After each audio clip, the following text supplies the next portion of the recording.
Greetings, greetings, and a warm welcome to absolutely everyone joining us on this call. It's so wonderful together here. Salibonani, Linjani, Makadiko, bonjour, from whichever part of our beautiful globe you are calling in from. It's an honor and a privilege to host you today for this convening, which will be tackling the issue of health in Africa from a decolonial perspective. Um, I want to just set the tone a little bit by saying my name and introducing you to Tanya Charles, who will be the host of this convening today. I'm hailing from Zimbabwe, but I'm currently seated in a very grey Oxford, which is raining in the UK.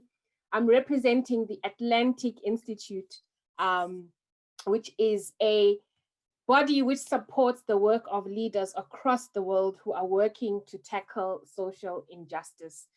It's one of the co-partners of this event, together with Takano, which hosts the Atlantic Fellows for Health Equity in South Africa, as well as HSG Global, CHESAI, the University of Wits, who have come together to really support what is a timely and urgent project where we will be examining health systems in Africa. We would like to bring your voices into this space, so I invite you to use the chat box throughout this convening. Share your thoughts, share your insights as we go along. If anything resonates with you, we welcome your thoughts, and I'd also like to introduce you to the universal deaf sign for applause. So if we are unfortunately not in a face-to-face space, but I'd love it if you could lift your hands this way. Let's practice, which is the universal deaf sign. Yes. Oh, you're all awake. Wonderful. Whenever you hear something that jives with you, you can just wave your hands. And I think it'll be very encouraging for our participants and our speakers to see you doing that. So yes, and please do hashtag. You saw earlier that we do have hashtags available for you to just basically throughout tweet, use social media. At the bottom of the screens, the hashtags will pop up and you'll be able to then share your comments, share your views. The hashtags are HSD Decolonize Africa and HSG African Futures. Very simple. So HSG Decolonize Africa and HSG African Futures. Would love to see you buzzing in social media. Let's shake the virtual world from our little corners and spaces. For this, I would love to ask you to please keep your mics off, but really it would be a privilege to see your faces. Doesn't matter if you're in your nightgown, doesn't matter if you haven't brushed your hair. We'd just love to see your bright shining smiles and connect, as this is the only way we can get a sense of who's in the room. But we also understand that there are bandwidth and connectivity issues. So if you need to keep your video off, we support and welcome that. Finally, just to remind you that this event is being recorded in multiple ways, both recorded through the platform Zoom, but we also have a graphic weaver who's going to be listening and will visually depict the discussion today. It's my pleasure to introduce Sonia Niederhumer, who's in South Africa. She works at Graphic Harvest, and she'll be visually capturing our discussion, and we'll be able to view the highlights at the end. So we won't bore you with notes, but rather a very visual and beautiful depiction of the conversation today. Now, enough about me. I'm so excited to introduce the co-conveners who have for months, and when I say months, I mean many months, maybe even a year, been working to put the spotlight on this critical conversation focused on decoloniality and African health. The two co-conveners are SHEHNAZ and Lance, SHEHNAZ MUNSHI and Lance LOUSKETIER. So Lance is a PhD candidate in health systems and policy at the School of Public Health and Medicine at the University of Cape Town. He's a health systems and policy research scholar, a career activist, and a senior Atlantic Fellow for Health Equity in South Africa, hosted by Takano, and I'd invite you to take a look at the programs there.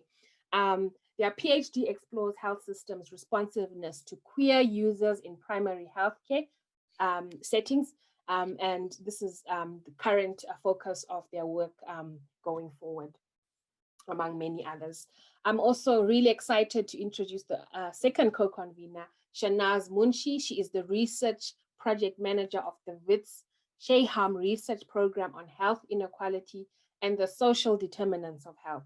She is also a senior Atlantic Fellow for Health Equity and an activist researcher with a particular interest in feminist, decolonial scholarship and practice. And she has also been an occupational therapist for 10 years, servicing vulnerable and marginalized communities in South Africa and in the UK. It's been an honor to work with the both of you over the course of these last few months.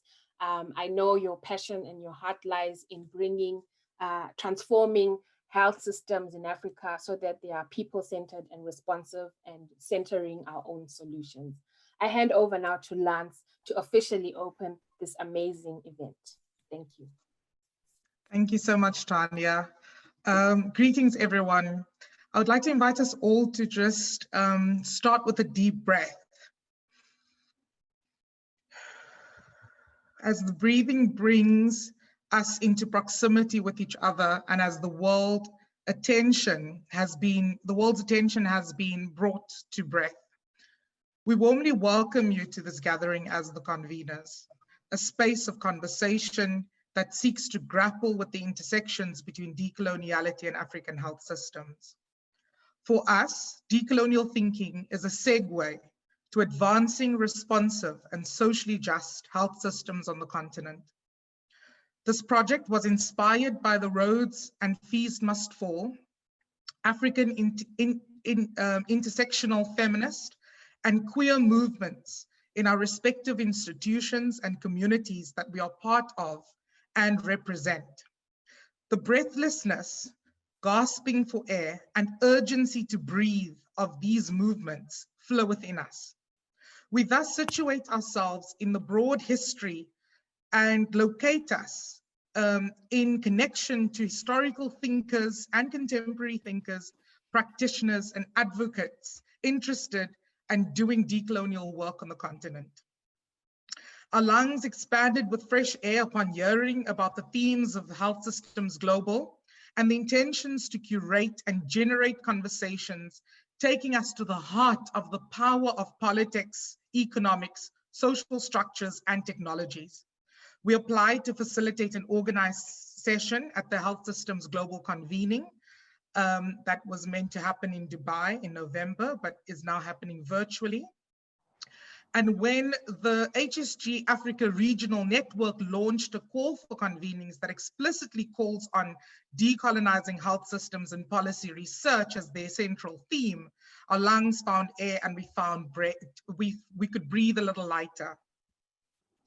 We had envisioned a gathering with applied transformative pedagogy, a face-to-face space where we can engage and ground ourselves and each other, and that will allow us to have a very reflexive, warm and open conversation where we could connect to the visceral, where we could draw explicitly on our different sense modalities and knowledges. Our bodies can think and feel and change as we nurture deeper consciousness. We had to adapt to the crisis of coronavirus, and with the support of the Atlantic Institute, Tekano, the Chesai community, and the Wits School of Public Health, and many contributions from these communities, we have now created an amazing virtual gathering that allows us to dissipate borders and expand our reach, while also recognizing the limitations of gathering virtually, such as that we cannot touch and hug each other, we cannot laugh in the same room or sing and dance and cheer together, and we cannot share meals together. And although we have collaborated with people across the continent to increase participation and inclusivity, we deeply acknowledge that we fall short with representing the diverse languages of the continent that could have facilitated deeper inclusion and participation from many localities and contexts. However, this is a starting point for us and our journey, and we will continue to learn, reflect, and build as we journey along a collective solidarity project on the continent. This is your space. You are part of this gathering, and this is an invitation, a very warm invitation to journey and breathe with us in a world where breathing has become dangerous and brave. Thank I you, will now Lance. hand over to SHEHNAZ, the co-convener. Thank you, Lance. I would like to reiterate this warm welcome to everybody in this virtual room as I take a deep breath and reflect on Lance's invitation to consciousness with our bodies, our minds, our hearts, against the backdrop of the biological, political, technological, economic, and social forces of the world we live in today. So my offering in this opening is to suggest a kind of terms of engagement that will guide the next 3 days. In this gathering, we observe values, beliefs, and practices that recognize humanity.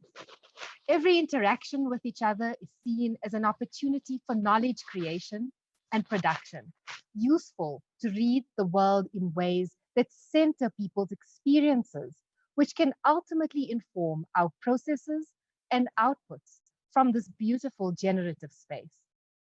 It is seen as an opportunity to acknowledge the knowledge that everybody in this room brings to this space as central to our learning principle. We acknowledge that we all bring ourselves in every gathering, our ideas, our expertise, our beliefs, our biases, and our prejudices, and our vulnerabilities. It's therefore imperative to create a brave and a safe space to share while providing opportunities for critical reflection.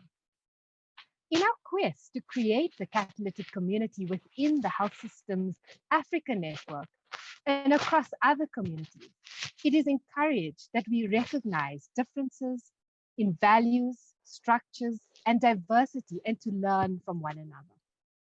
A catalytic African HPSR community can only be created when we are all authentic and empathetic towards one another. This requires us to come with a very open mind, an open heart, and open arms, ready to give and ready to receive. And with that, I would like to invite us to consider some of the exciting post-conference outcomes that we will also like to have post this convening. So we recognize that this convening is the first of many African-centered decolonial conversations on the field of health systems and policy research. And as we move forward, a number of post-convening activities are also planned for the upcoming months. And we hope that you'll all engage with us in these processes. We will consider future webinars, cross-continental conversations. We also are hoping to have an exciting session at the Health Systems Global Conference that will happen on the 12th of November. And we were hoping to put together or craft a conference statement that will gather all the knowledge and ideas from this session. So with that, I would like to wish us all a powerful, transformative gathering. And I'm really looking forward to the process where we have yoga and we end with music from Lungisa Plaikis. So Aluta continua. Over to you, Tanya. Thank you so much, Lance and SHEHNAZ, for such a warm welcome, for reminding us to breathe, and for keeping our eye on the future as we think through the next steps in our journey and conversation around African health systems from a decolonial perspective. It's my pleasure now to warm the place even further with help from a wonderful woman named PHILIPPA NAMUTEBI KABALI-KAGWA. She is a storyteller, a poet, a coach, and a skilled facilitator with over 20 years of experience. She uses storytelling as a catalyst for community conversations and for teaching, as well as for entertainment. At the center of her practice is deep listening, and she responds really to all the client-based requests and bespoke solutions for those of us who work in community spaces. Philippa believes that we all need to hear stories and to tell stories and to use stories to shape the world we live in. And so Philippa brings that into the space as we recognize different ways of knowing and experiencing. And we are excited now to hand over to Philippa to really warm the room and take us into a deeper connection session. Over to you, Philippa. Hey yo, hey yo, hey yo. Msiriam Chano, Molweni, good afternoon, everybody. As I said, my role is to really warm the space and to acknowledge that we've started on a journey. And I think for me, the Akan words of Sankofa, they say that when you start on the journey, in order to move forward, sometimes you've got to go back to fetch the things that you need in order to move forward. And that is part of the decolonial journey of going back, taking what we need, of acknowledging where we are right now, and of looking to the future. You've been asked to write your names and where you're from in the chat box. That is not by accident, because as Africans, when you walk into a gathering, people ask you, Gwani, Gubani, who are you? And why are you here? And we need to acknowledge who we are and where we're coming from. So please, if you haven't written in that chat box, we need you to introduce yourself so that we know who we're talking to, so that we have a warm container of people in this space. When we begin a journey also, we need to know where we are and where we're coming from, and we work with what we have. And so we start with maybe the colonial view of who we are as Africans. And I'm going to ask Danny to share the map, because I want us to start with an exercise. You have 3 minutes. Without using Google, without cheating, can you please try and name as many countries as you can on the continent? Because if we are going to talk about Africa, we really do need to know where we're coming from. Get a piece of paper and a pencil and start writing. And I'll tell you when to stop. Okay, I'm going to stop you right now. And I'm going to ask Danny to share with us the map of Africa and just invite people to check as many countries as you might have got. Can you put in the chat, did anybody get all 50? Did anybody get all 54?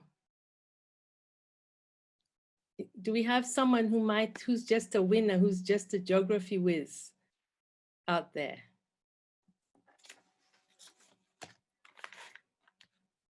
Anybody get at least 30? Let me see. Ooh, Farouk said he got 53 and someone got 42. Well done. So one of the invitations to all of you as you embark on this journey is, let's get to know our continent in different ways. Another way I would like to introduce you to the continent is, we are here in the middle of a pandemic. And in this time, we need to think about the people and the people who are affected by access to or lack of access to health facilities. Do you remember when the Ebola crisis came to the continent? The first one in the DRC. And I kept seeing all of these reports, and they were all about numbers, and they were all about how many people and how many people were getting better and how many people were sick and how many people were dying. And I wondered what it meant for a mother with a child, looking after her child. And so I wrote this poem, Love in a Time of Ebola. And I think it's relevant now as we are in another pandemic. I heard your wail ricochet across the land the day they told you your child was gone. For days, you had wiped his sweat-drenched brow, cleaned his vomit, until at last you wrapped him on your back, walked to the hospital, the hot sun testing your strength. your rhythmic movement comforting his ravaged body, your voice soothing, reminding him of his name, of who he is, of home, wrapping him in mother love. At the hospital, you found them, alien-clad in masks, overalls, gloves, and glasses, healers in a time of Ebola. They wrenched him from your arms. Patient number 1029, stripping him of his name. Isolate. The cold metal trolley squeakingly rolled him into a bleach-cleaned room that only they could enter. Then they sprayed you clean with bleached water and locked you up for days. Quarantine.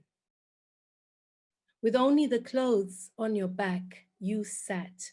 One question, forming and unforming, forming and unforming. How will he heal without a mother's touch? How will he heal without a mother's touch?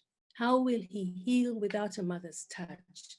You wanted to speak, but the words stuck to your throat, tears carving a valley in your chest so deep you were starting to drown.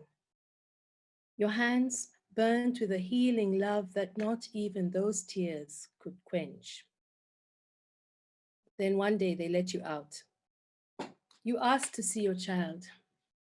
He is gone, Mama. May he rest in peace. You stood still for an eternity. Then you asked if you could wash and dress him one last time, if you could take him home to spend his last night in his father's house. You wanted to send a message home so they could start preparing his resting place. Alien-clad, they opened the book and said, he was buried this morning in a special bag with the others. Then they walked you to a field not so near, pointed to a mound of soil marked by a small cross with 1029. The wire around the field held you out. That is when I heard your wail, entreating us to hold you, lest you drown in your own heart. And as each one heard, we sang out a song of mourning while our tears beat a dirge on the dusty ground below and our feet danced the earth soft. As our sister circle grew, the song traveled slow and strong through the earth, and just as you fell to the ground, it rested beneath you, holding you, softening the ground on which you lay beaten and lost. We sang, and Mother Africa held you to her bosom until the pool of tears welling up within burst open, pouring into the earth, and slowly, slowly you stopped drowning. You stood up. You called his name, danced his farewell, and walked back home, back empty, carrying the heaviness of this emptiness in your heart. As we engage in these conversations, let us remember that we are doing it not only for ourselves, and it is not an intellectual exercise. It is an exercise for the continent. It is reclaiming our ways of knowledge. It is creating or working towards a health system that is equitable, that is accessible to all. It is reminding ourselves that we have knowledge and we are able to do the things that we need to do.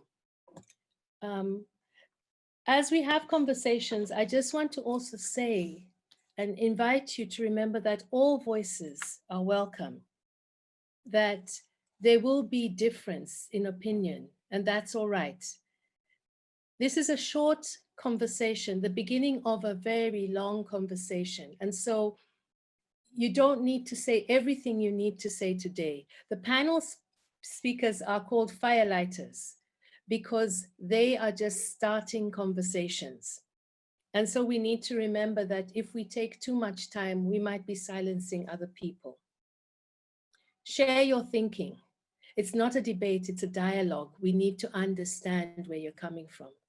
Listen with your head and with your heart. Listen to understand. Listen so the other person can hear themselves think. And remember to take the long view. And to close, I want to invoke the elders. This is a poem by Lebohang. This is a poem by Lebohang Mashile, and it says, "We call on memories buried inside skeletons of the first people to walk the skin of the earth, who nursed and nested in the cradle and spread civilizations across the planet like seeds. Tell us of the air that flows through the heart of the land to all life and creation. Tell us of breath, the first song. Tell us of words like constellations, of ideas mapping our contributions to humanity. Tell us of infinity, how the universe lives in us. Tell us which stars bear our names so that we no longer fear the night. Tell us of earth, of roots that course through the body of the land like veins through flesh. Tell us of the force that squeezed red sand like dough to form mountains. Tell us how to make communities strong, like gemstones formed under extreme pressure. We call on the desert to remember when she was the bottom of the sea. Help us to understand to be fluid like water, how to be supple without losing our identity. We call on the volcanoes to inject us with flames of imagination. Once we carried tongues burping fire, we melted metals with our minds. Tell us what we have forgotten. We are not afraid of bones. Tell us what we have lost. We are not afraid of remembering. Tell us what has been erased. We are not afraid of time. Tell us who we once were. We are not afraid of ourselves. We are not afraid of ourselves. We are not afraid of ourselves. May this be the beginning of a strong and beautiful and powerful conversation that will change our continent. A luta continua. Thank you. Aluta and Amandla, thank you so much, Sis Philippa, for that beautiful invocation of our ancestors, of our past, of our present and our future. A reminder that it's not an intellectual project alone, but that we must bring our memory and reclaim the knowledge that exists within us. Thank you so much. It is my pleasure at this juncture in the program to go deeper and introduce the session that has gathered us here today, where session 1 entitled Exploring the Intersection Between Decoloniality and African Health Systems, a conversation in post-colonial Africa, because colonial being in quotes, of course. In this session, our amazing input panel will frame the importance of situating a decolonial conversation linked to health systems and policies continentally. The intention, as you would have read in the program, is to build a bridge between the two schools of thought, one being decolonial theory and the other health systems and the policy world. We consider the epistemic crisis that we face in the world and the impact of this crisis on African health and health policy and systems. We also consider that African lives, of course, as we bring back the human and center people, have been impacted by the reality that racism, segregation, and inequality have been invisibly and visibly, as well as pervasively embedded and dominant in cultures and in social institutions across the continent. We explore these dynamics and many others, and I'm so excited to introduce the amazing Professor Letitia Rispel, who will be facilitating this session for us. Professor Rispel holds a South African research chair on the health workforce and is Professor of Public Health at the University of Witwatersrand in Johannesburg, South Africa. Letitia has occupied senior leadership positions in government and in the academy. Between 2018 and 2020, she served as the president of the World Federation of Public Health Associations, being the first African woman to hold this position. Amazing. Her research interests are human resources for health, quality of care, performance of the healthcare system, and the intersection of these with the social determinants of health. Thank you, Professor Rispel, for your support in putting this program together. And it's really, truly an honor to have you as facilitator for this very timely and urgent discussion. Welcome, and over to you. Thank you very much, Tanya, and Sanbonani to everyone on this afternoon's conversation.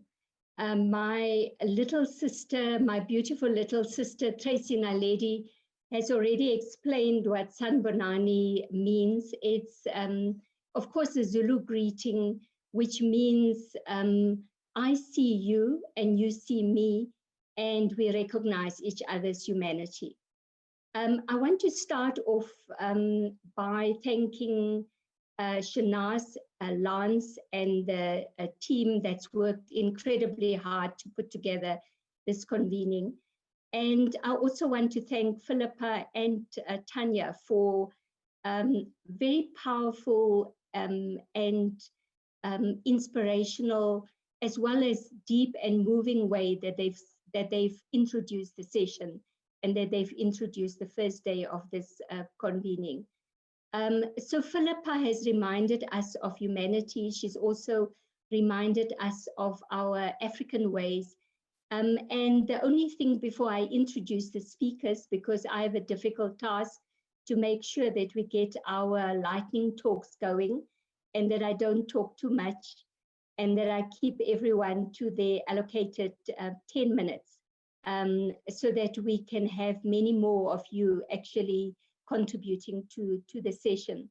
But I just want to remind us perhaps that it's not the beginning of a conversation, but I would say it's rather that we're picking up the conversation again that was started by our elders. And I want to remind us of Ngugi wa Thiong'o, who very powerful Kenyan intellectual, a poet, playwright, and author, who talked about decolonizing the mind way back in 1986.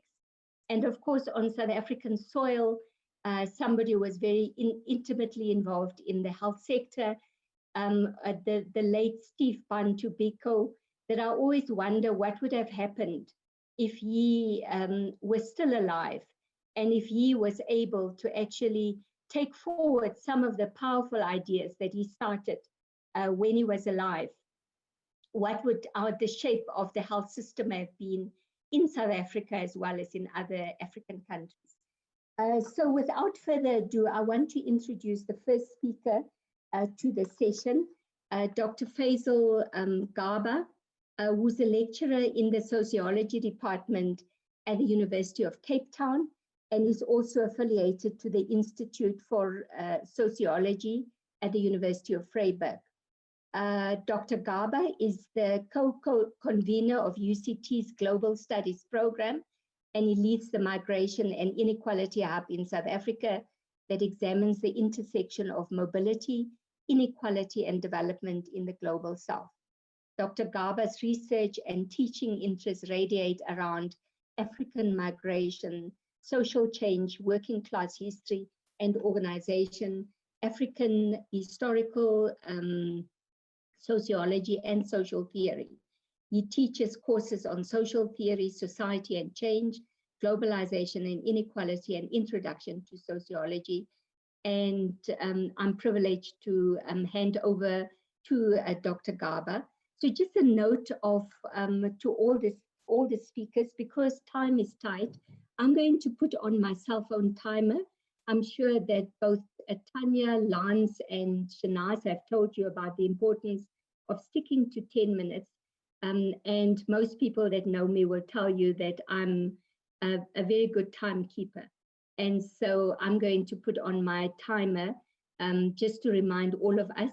But I do think there's a special prize that the organizers are thinking of for the speaker who's able to convey their ideas in the shortest time and take even less than their allocated 10 minutes. So over to you, Dr. Garba, and welcome. Okay, thank you very much, moderator. I will try my best and see if I can get that prize. And thank you to the organizers for the invitation.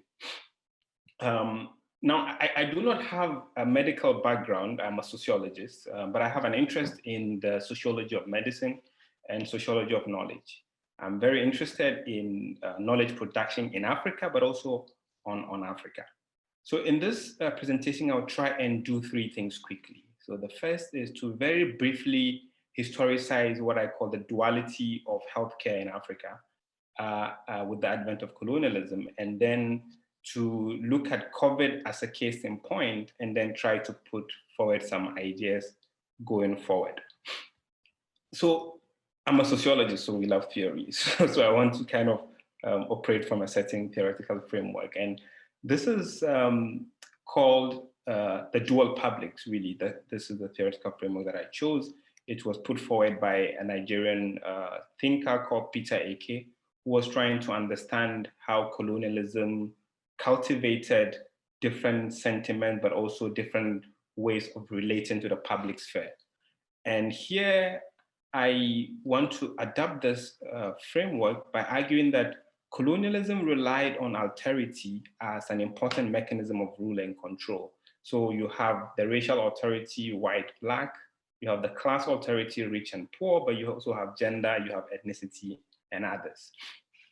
Central to colonialism was the devalorization of knowledges that do not fit its purpose. So often the knowledge of the colonized is considered as incoherent and incapable of systematically addressing any aspect of existence. Accordingly, biomedicine and hospitals were mainly serving colonial administrators, while clinics and smaller health posts were supposed to serve the colonized populace. Most of the colonized, of course, had been staying away from these health posts for a number of reasons, one of which was the combination of the sheer brutality of colonial exploitation, forced labor, and the connection between forms of health delivery and forms of colonial rule in terms of extraction of taxes in certain colonies in Africa. This duality brought about a class dimension which was manifested in education. So under colonialism, of course, healthcare practitioners, the immediate or the earliest locally trained healthcare practitioners were trained in schools that had a particular notion of who had value and who did not have value.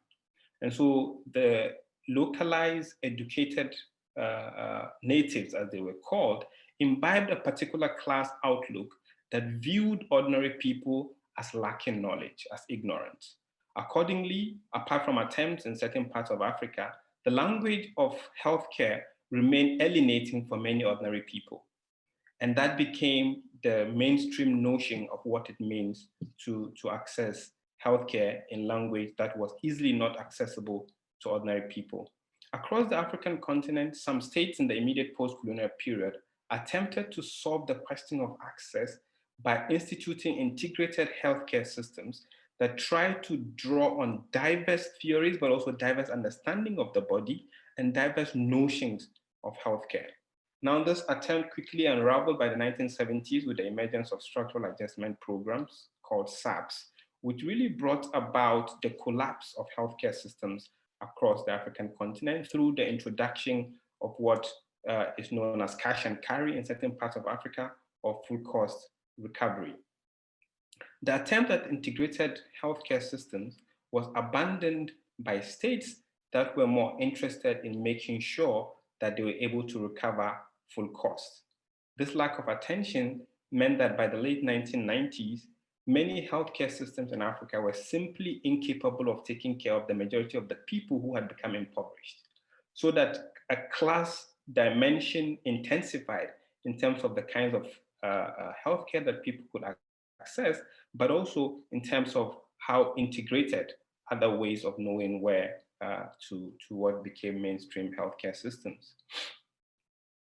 And here I think this duality is very much linked with the way in which colonialism has subsumed African ways of knowing, but also African societies as a peripheral part of the global political economy. And here I want to focus briefly on COVID and the coverage around COVID, but also the ways in which communities across Africa have attempted to cope with COVID. Now, most of us here might have seen that BBC Africa headline, which says that people are not dying in droves in Africa because of poverty. The crux of the story is simply that people in townships, in shanty towns in Africa, are used to very debilitating social conditions that their bodies have become adjusted, to diseases. So COVID was unable to do anything to them. But what nobody asked, because the reporter said he spoke to a number of public health practitioners and epidemiologists who were completely bemused by this situation. What nobody asked is the history and knowledge of past pandemics and their containments that communities have gathered and utilized in the present moment. So what ideas about diseases enabled people to withstand Ebola, for example? What is it about knowledge of antivirals and immune systems that could help us to understand the reason why Africa completely disproved the diagnosis of people dying in droves on the streets? If we take Sierra Leone, which was one of the hard-hit countries by Ebola, communities developed localized lockdowns against Ebola that ensured a centralized, in a way, devolved centralized decision-making process emerged, where decisions are made around who could move, at what time, where can people be isolated. And that was very much done in connection with local healthcare practitioners, community healthcare nurses, such that it became possible for villages that were neighboring other countries to serve as buffer zones against the exportation of Ebola to other parts of West Africa. None of these questions were raised. And I think if we had an understanding of healthcare that took seriously the knowledges of people, that understood the history of people dealing with pandemics like the current one, we would have a completely different picture as opposed to the sensationalist image that was put out by the BBC. Now, going forward, I think a number of questions come to mind. The first is, any notion of decolonization, I think, must privilege plurality and the question of political economy. Because the idea of devalorizing knowledge, the idea of subjugating certain ways of knowing is very much linked to the extraction of profits, is very much linked to the production and reproduction of inequality. Such that knowledge is actually a tool in the furtherance of this disempowerment that ordinary people face across the continent. Accordingly, research and advocacy, I think, has to expand publicly funded universal healthcare. Such an agenda will have ripple effects in society as the commercialization of healthcare is linked with the privatization of public goods, from education to land, and now, who knows, maybe air with COVID, because oxygen is the main thing. If you can have a technology that will trap clean oxygen in a box, you can commercialize it and sell it. So the point I'm trying to make is that the understanding the nexus between a decolonial agenda and healthcare on the African continent has to see the centrality of publicly funded healthcare to challenging the core or the enduring legacy of colonialism at the epistemic level, which is this division between what is called knowledge, housed in the academy, in the dominant Western paradigms, and what is called stupidity, supposedly housed in society. So the point, and I want to really emphasize this point, that access to publicly funded healthcare, meaning decommodifying healthcare, is a central struggle against the endurance of colonialism today.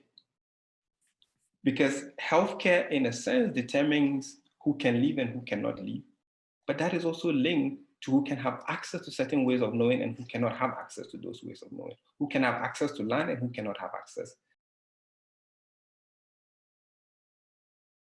I want to emphasize the need to take seriously a continental approach, one, at the level of research, two, at the level of thinking seriously about concepts and categories that define ideas of health and ideas of ill health. And finally, that researchers have to really see our role as one which is not just about regurgitating frameworks, but about developing alternatives that are rooted in local material conditions and everyday life. So thank you very much. I will stop here now. Great. Great. Thank you so much for that very insightful presentation. I have some key nuggets that I've taken from your presentation, but I'm going to, I'm not going to bias the inputs from everyone. So I've made some notes here. I'm going to move to the next speaker, and then right at the end, I'll just give you my take of what are the key learnings, you know, for me. So without further ado, I'm going to introduce our second speaker, who's Professor Ramugondo, who's the Deputy Dean for Postgraduate Education at the Faculty of Health Sciences at the University of Cape Town, where she studied both for her undergraduate and postgraduate qualifications. She served as an occupational therapist in rural South Africa, where she pioneered the first occupational therapy department at Tshilidzini Special School in Limpopo Province. Professor Ramagondo's work over the past 2 decades has combined transformational leadership and excellence in research and teaching as interdependent and interlinked concepts, ensuring responsiveness to the local context within a globally competitive reality. Professor Ramugondo has played a seminal role in transformation efforts at UCT and in advancing the discourse on decoloniality, the theory as well as praxis in the health sciences. And we're looking forward to your input. Over to you, Professor Ramugondo.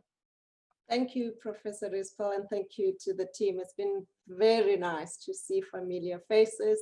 I will eat into my 10 minutes if I went into each one of you and just really reminisced over the many moments we have crossed paths in the past. So I'm quite delighted that what has been said already touches on some of the things that I was going to say to start with my input.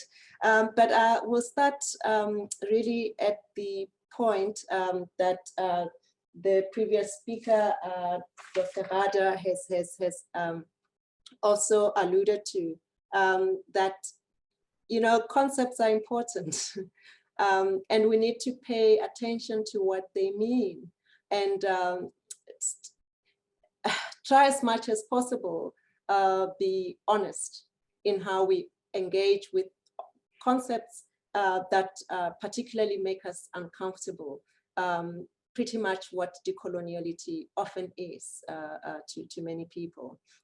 And I think in line with what Prof has already indicated, that, you know, decoloniality is not a new conversation currently. But I think what is important to signal is that what has been different in the current conversations around decolonization, reinvigorated by the Rose Must Fall movement at UCT, has been, one, the global nature of the conversation, and two, the theorization that has emerged, mostly led by Latin American decolonial scholars. And this theorization is important. It is important because of 4 key points that I will mention. One, that when decoloniality is understood from the framework of coloniality as clearly defined by Kigano, drawing from Latin American activists and scholars, it becomes very difficult to speak about the post-colonial era, because coloniality by its nature persists even beyond the withdrawal of colonial administrators. So it already, decoloniality as a concept disrupts the notion of post-colonial Africa. Secondly, what decoloniality does is that, and the theorization around it, is that it allows for resonance as part of meaning making within the academy.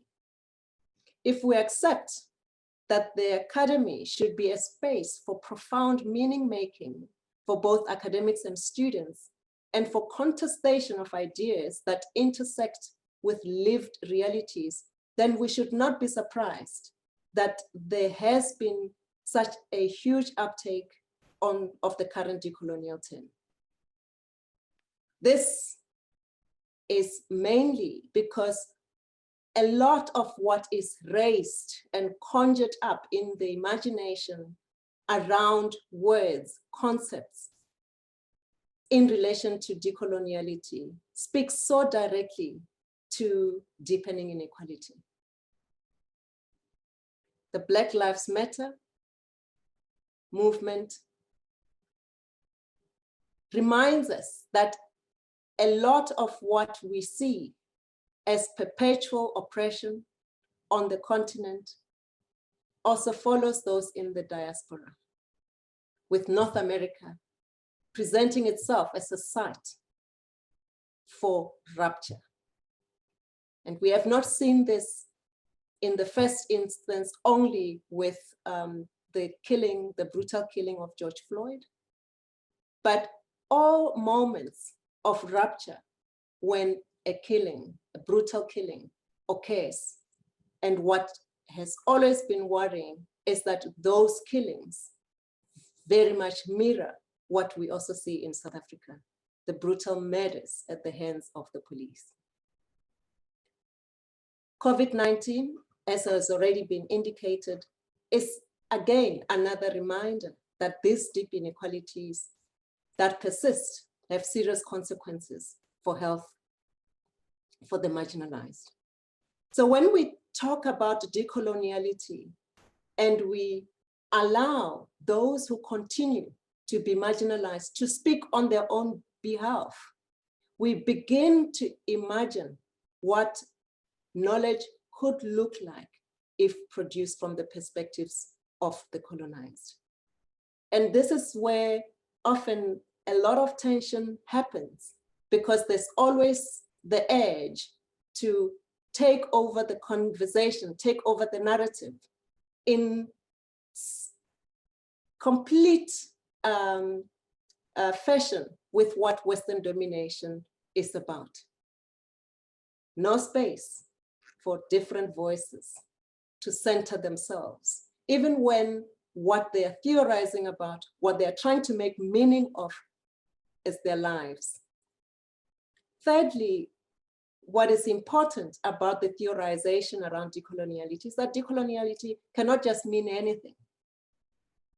What our Latin American decolonial scholars have done is signify clear terrains of thinking around coloniality and decoloniality that get us to think about power, knowledges, being, and work that we've done from UCT through the Curriculum Change Working Group has added a third notion, doing, which draws from my own work, which came up with the notion occupational consciousness, drawing from Biko, Fanon, and Dussell, and basically not wanting to be swayed from an understanding of consciousness in the way that was understood by all these three individuals, Fanon, Biko, and Enrique Dussell,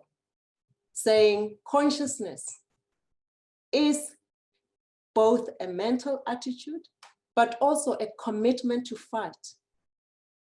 A commitment to fight all systems that aim to subjugate on the basis of identity markers. Fourthly, what theorizing about decoloniality offers us is that it unmasks racism. It begins to expose the lie around racism understood only at a relational level, where racism needs to be understood as systemic, structural, and institutional. And in this regard, Ramon Grossvogel offers a very poignant and important definition of racism, where he sees it as a global hierarchy of superiority and inferiority along the line of the human that has been politically, culturally, and economically produced and reproduced for centuries by the institutions of the capitalist, patriarchal, Western-centric, Christocentric, modern colonial world system, such that above the line of the human exist those whom the system recognizes as fully human, using identity markers linked to white supremacy, such that in that zone of being, they can only be hyperhumanization, while below the line of the human or the zone of non-being, premature death is often reality. So we have to understand racism as ultimately genocidal. And First Nations people all over the world can tell you about how over generations you see the wiping up out of whole communities, whole groups of people. And the anti-Black racism that came very brutally forth when, again, George Floyd became that reminder, a virtual reminder for the global community to see how the proverbial neck stifles breathing, leading to death. And from what the previous speaker has said, affordability in healthcare for many becomes that proverbial neck. And in this regard, I want to end off with the offering from Dennis Raphael, who in analyzing failures in advancing health promotion globally, he found it useful, and I certainly agree with what he's found when he conducted a discourse analysis of health promotion approaches that have been followed globally, and pretty much identified three broad approaches that are used: functional, analytical, and structural. With the functional approaches always focusing on the needy. So a lot of effort that goes into identifying those with modifiable medical and behavioral behaviors, and pretty much often blaming the victim for their ill health condition. Analytical in the sense that we begin to recognize that material living conditions do lead to ill health, and that oftentimes we can pretty much track ill health alongside group membership. So again, saying people who are marginalized all over the world seem to share certain identity markers, and that cannot be simply ignored. And the third discourse on social determinants of health, which is very important for our discussion today, is the structural one, where we begin to recognize the role of public policy decisions, economic and political structures that determine social determinants of health. And here is where we reckon with the fact that social determinants of health and their distribution result from economic and political structures and justifying ideologies. And a sociological analysis of 4 welfare states, social democratic, liberal, conservative, and Latin. Are we running out of time? Yes. Okay, I'm gonna finish. Okay, I'm gonna finish quickly. So finding that social democratic states such as Sweden, Denmark, Norway, and Finland outperform liberal economies such as the USA, UK, Canada, and Ireland on several health and quality of life indicators. So this happens because often there's a pandering to the sensibilities of the central institution, that is the market, liberal political economies, such that we avoid interventionist approaches towards public policy, even in the face of rising adverse social determinants of health. And in concluding, this is also indicating that the social determinants of health and their distribution results from the power and influence of those who create and benefit from health and social inequalities. These individuals and groups, usually as part of the corporate sector and wealthy communities, lobby governments and the political elite to advance their own interests, leading to reduced quality of social determinants of health that others are exposed to, or a skewed distribution of this. And we've certainly seen how there were efforts to co-opt many of us to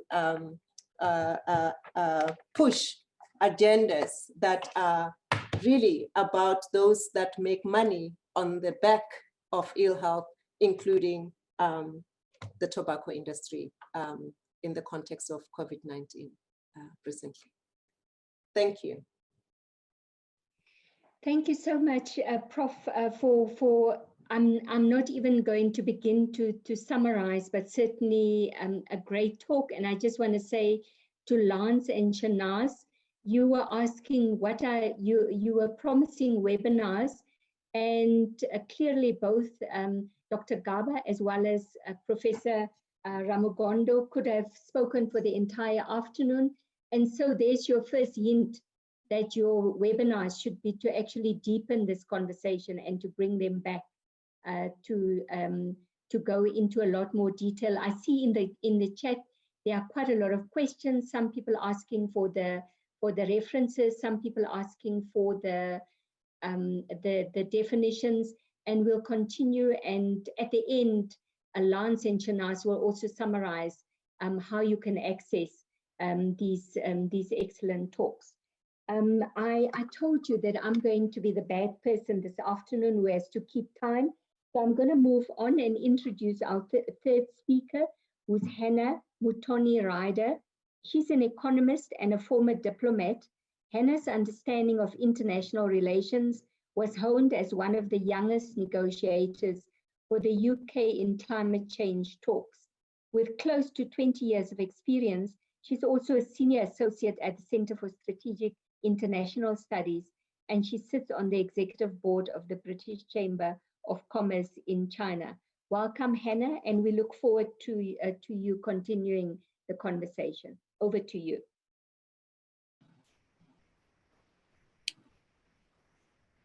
Good morning, good afternoon, and good evening, distinguished fellow fire starters. I've been nodding all along. And friends, thank you also so much to HSD, the Atlantic Fellows, and all of the other partners for bringing together this discussion. And what I can see is a really fantastically engaged audience that we have here. Thank you also, Professor Rispel, for the excellent moderation and the timekeeping for us. I'm going to do my best to keep to your time. So I realize I only have a short time for our fire starter.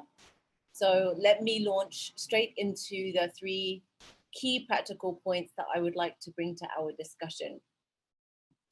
And I think the practical is what I can really add to this discussion. Sometimes it's easy to think and feel that colonialism is in the past. What my fellow fire starters, I think, have already shown is that it clearly isn't. But what I'm here to do, I hope, is share some thoughts on how the white gaze still affects the development sector, and also in particular, the global health sector in very practical ways. I'm trained as an economist, but I've always been a policymaker and focused on how we can shift structures for the benefit of Africa in particular. So, 3 points. First, COVID-19 crisis is exposing the world's vulnerabilities. Most of us would not be here if we didn't believe that the world needs to be a better place. But the fact is that the structures that we have are clearly not fit for purpose. And of course, many of us knew this before COVID-19. Look at climate change. I can personally attest to the numbers of sleepless nights spent by negotiators trying to move ahead. But we're still not doing what our children demand of us. The World Trade Organization, arguably the strongest international legal mechanism there is, and who might possibly have an African women leader soon. But it's been unable to drive trade to Africa above 2% of the global total. At the same time, the US and China have waged a trade war, which continues as fiercely as the pandemic does. In the aid world, loans, even the supposed large loans from China, have not been enough to build the needed health systems or infrastructure in African countries and beyond. Yet, the IMF classifies many countries as debt distressed. When it comes to health, the world has collectively been spending billions on health, but that spending has hardly been the driver for any successes so far in the COVID-19 fight. Indeed, it has been that special word intervention, which has been most crucial, but that is kept out of the narrative. Look at the billions that are spent on HIV/AIDS medicines every year, which many aid organizations are very keen to champion and discuss, but thousands still die every year. What hope can we possibly have from COVID-19 vaccines, given this experience? There are many, many structural problems with the world, and what COVID-19 is doing is it is exposing them. Second, COVID-19 is exposing some important opportunities. Opportunities to think about Black Lives Matter, to talk about decolonization in a real way. Opportunities to see what our world looks like without huge power and transport emissions. Opportunities to compare what African and Asian governments have done compared to the rest of the world, and look at those with new eyes and wonder, have the investors and credit agencies got our risk assessments wrong when they think about foreign direct investment? We can think about the opportunities to use digital tools to expand education to help poorest children. We can see how important and useful those digital tools can be. How could we, as I recently proposed, use lessons from microfinance to inform our multilateral discussions about debt? And when it comes to health funds, is there an opportunity for these public health funds, such as Gavi and even China's inputted oriented aid, to be oriented more towards system strengthening? And what does that actually look like? We must realize that even though we're seeing lots of structural problems, we also have opportunities. This is as exciting a time as it is a difficult time. Third, and perhaps most importantly, coming from these two observations and being a fire starter, those of us in the virtual room today have a responsibility.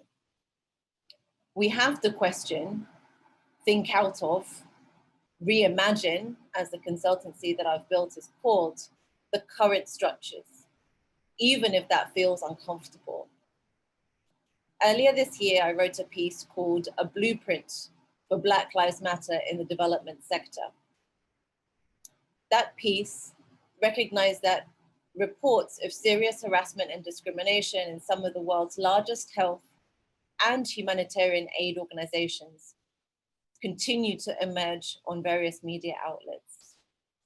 The narrative of expected failure, again, one of my fellow fire starters mentioned this, the narrative of expected failure in terms of Africa's COVID-19 response has been exposed as racist, as have several explanatory factors, or so-called explanatory factors, such as Africa being disease-ridden or poverty-stricken, as the causal factors for low numbers of cases. Testing and vaccine development and distribution is being politicized. At the same time, what we don't talk about is the fact that African knowledge and intellectual property today, even in the health sector, remains underinvested and essentially exploited. Even the UN itself is stuck in structures that were created when the vast majority of African countries were colonies. And those structures have still not changed today. Even Bandung, celebrated South-South principles, which are a core part of my work at the consultancy in China, even Bandung principles were constrained in this respect. Some of the newest principles, which are embodied into the 2015 Sustainable Development Goals Agenda, for instance, universality and country ownership, came into the agenda, but they are the most difficult challenges to make real in the sector, because development and other agencies continue to tie health projects to their own country's priorities, not the needs of the local poor. They continue to look at those development issues as problems over there and not problems here. They look at them and not us. They're not we. So, to come to a conclusion, being together, being us, being we, let us be innovative, especially when we move out into the breakout sessions. My consultancy is about to launch a new project that will, amongst other things, aim to gather evidence of the challenges in the global health sector, both in terms of prejudice and power, in a more systematic manner than it's been done before, as well as aim to gather wide views on clear, practical ideas for the global health sector going forwards to decolonize, to become more locally owned and less subject to the white gaze. I hope that today we can come up with some of these and find ways to bring them to the forefront of the sector. So with that, with a reminder of our vulnerabilities, the opportunities and our responsibilities, I look forward to taking part and seeing the results of this important dialogue. Thank you so much, everyone.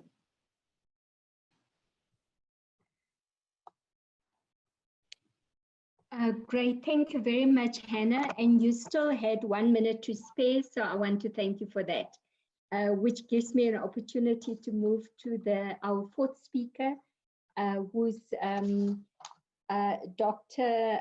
Jean-Paul Dussell, who's currently a PhD candidate at the Institute of Tropical Medicine in Antwerp in Belgium, and is also attached to the Research Center in Human Reproduction and Demography in Cotonou, Benin.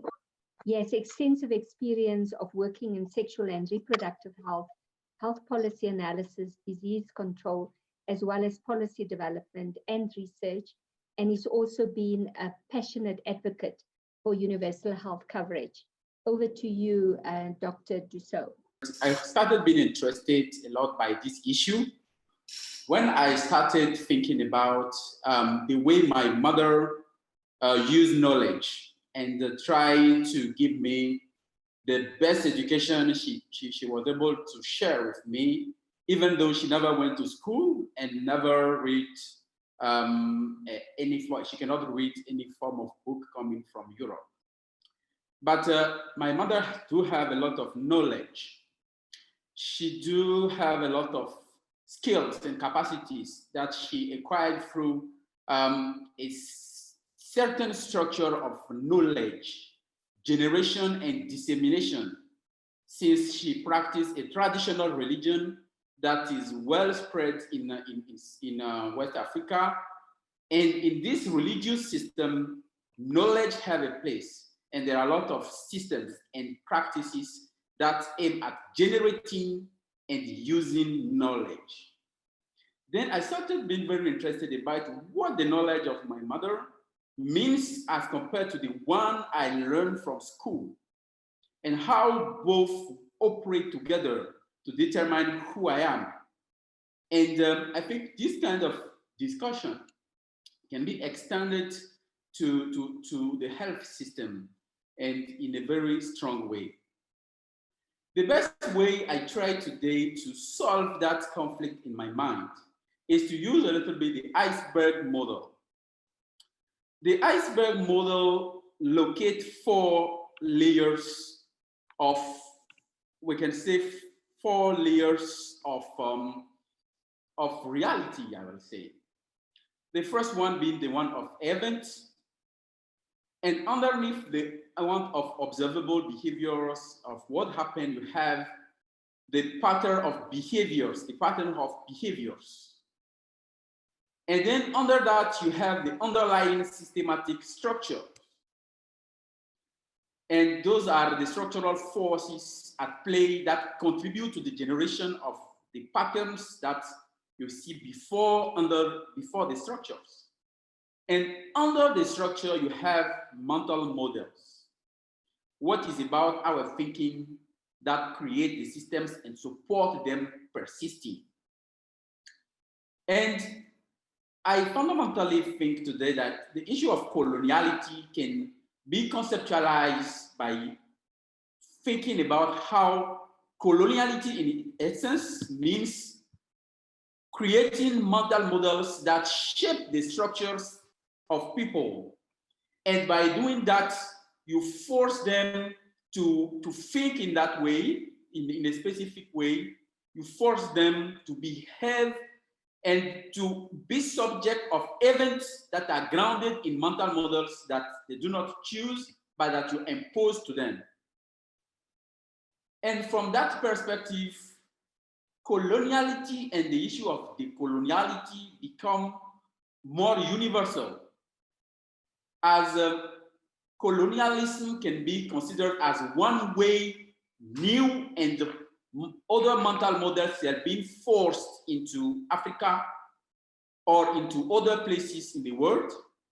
But at the same moment, we can think even today, if it is not colonialism, what are the other kind of forces that are forcing models and that are mental models that structure the way we think and the way we behave today, even beyond the European colonialism we can think about when we think about Africa.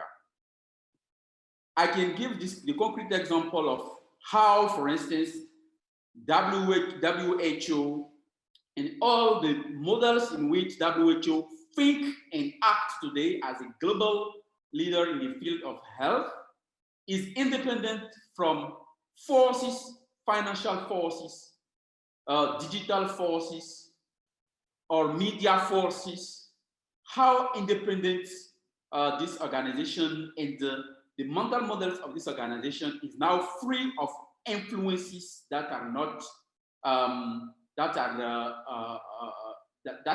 are not forced by organizations that we know or entities that we know or not. From that perspective, that strongly locates the issue of decoloniality as a universal concern. We can think about the specificities it has for health-related issues in Africa, and in West Africa particularly, and in Benin, where I work and conduct a set of research on sexual and reproductive health today. There are key elements that I want to highlight. The first one, for instance, is relate, for instance, to access, the simple issue of access to family planning, for instance.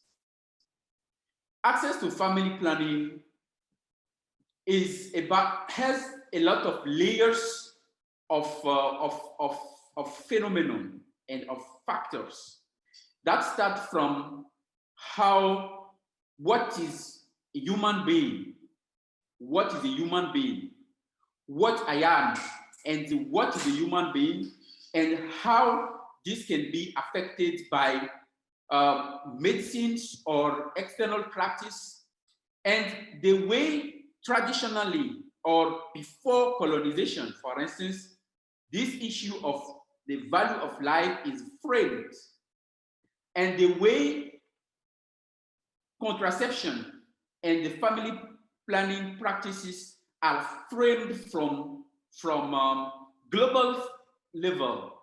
The mental models that support that that policies can have a lot of influence on the adoption and the utilization of family planning and the successful use, the success of the family planning programs in West Africa, and particularly in Benin. And beyond that, we can also look at the specific role, for instance, of spirituality.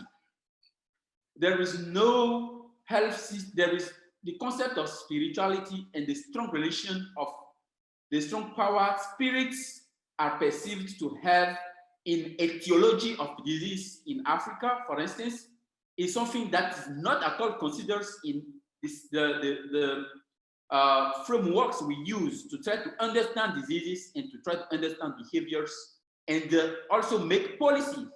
However, in mental models in which traditional practices are grounded in Africa, spirituality do play a role and is still playing a lot of role. Decoloniality can have a powerful influence on health system by helping us to open the discussion on those forgotten dimensions that are having tremendous effect on policies we try to implement for better health and better lives in Africa and beyond. Thank you very much.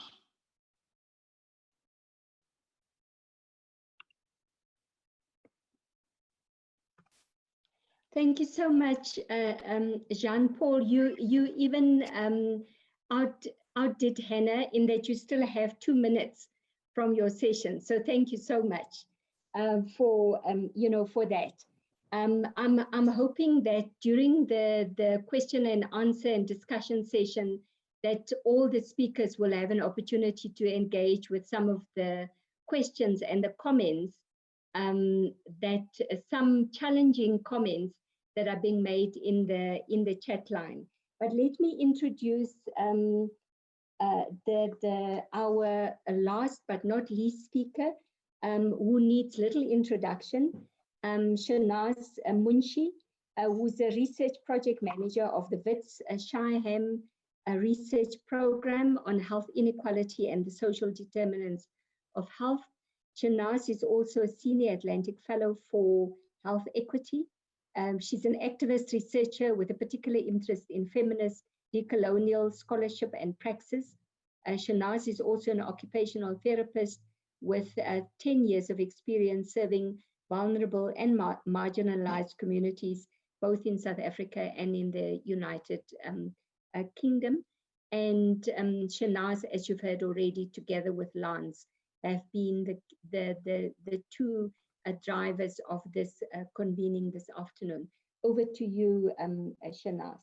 I would like to just begin by thanking all the speakers for raising such exciting points for us to think about. And I plan to do the same, raising ways of thinking. And I'm most likely going to steal those 3 minutes that was spared. So first I'd like to do is problematize the health system and begin by saying, why is this conversation so important for us as we were thinking through from the beginning of our journey to where we are now? And the thing that troubles us most is this recognition that health systems on the continent are not really responsive to the needs of African people. And they're not actually socially just in their design. And we need to look beyond the obvious system level factors, such as leadership issues, corruption, we have human resource shortages, the brain drain, poor primary health care or comprehensive primary health care systems. We need to look towards the recognition that perhaps our health systems are social determinants and that they are structurally violent places. And the complex social arrangement in which the health system exists, they put individuals and populations in harm's way. So anti-Blackness, racism, segregation, economic inequality, climate destruction, gender inequality have all been invisibly and pervasively embedded in our dominant cultures, political, economic organizations, and our social institutions. And COVID-19 has exposed this very strong association between race, gender, ethnicity, culture, and socioeconomic status and health outcomes. And we've seen this in the number of deaths occurring amongst Black people in the US and in the UK. So it's not only Africa that's at risk, but these are really the forms of structural violence that we are talking about. And we need to acknowledge that structural violence is avoidable if we decide, if there's in the world, if the powers that be decide to shift the power and bring about greater equality. So we need to draw our attention to the forces that are embedded in long-standing, ubiquitous social structures, those that are normalized by stable institutions, and as what Njabulo Ndebele says, the everyday experiences.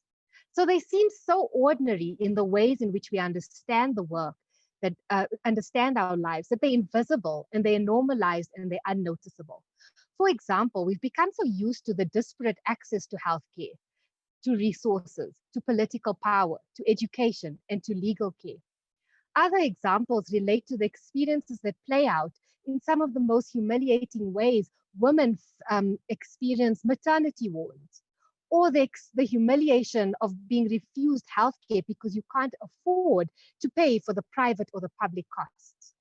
And we see these as structurally violent, and they're linked to social injustices, and they form part of the machinery of oppression. So perhaps we need to be more angry about these realities that are so normalized. Perhaps we shouldn't be so, say them with as if they're just fact and normal, and we need to be a bit angrier about them.